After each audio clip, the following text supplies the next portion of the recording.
अगर कामयाबी चाहते हो तो नमाजी बन जाओ। अगर कामयाबी चाहते हो तो नमाजी बन जाओ, क्योंकि नमाज के बगैर कोई भी कामयाबी मुमकिन नहीं।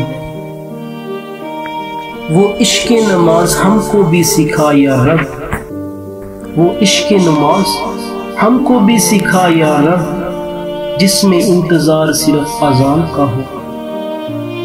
फजर की नमाज लाज़िम कर लो, फजर की नमाज लाज़िम कर लो, क्योंकि ये इस दिन के लिए शैतान के खिलाफ पहली फतह है।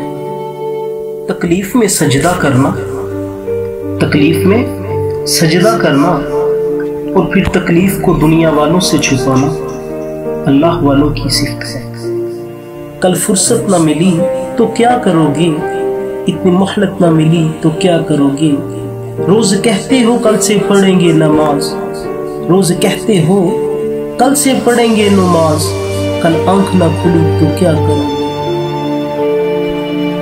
थोड़ी सी थकावट के लिए नमाज ना छोड़ो ऐ मोमिन, थोड़ी सी थकावट के लिए नमाज ना छोड़ो ऐ मोमिन। उनसे कुछ सीख जिन्होंने जिस्म पर खंजर होते हुए भी आखिरी सजदा नहीं छोड़ा।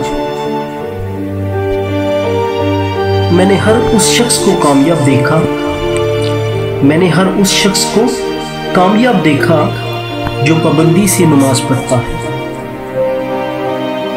नमाज मोहब्बत समझकर अदा करोगे, नमाज मोहब्बत समझकर अदा करोगे तो अल्लाह तुम्हें दूसरी नमाज के लिए खुद खड़ा कर देगा।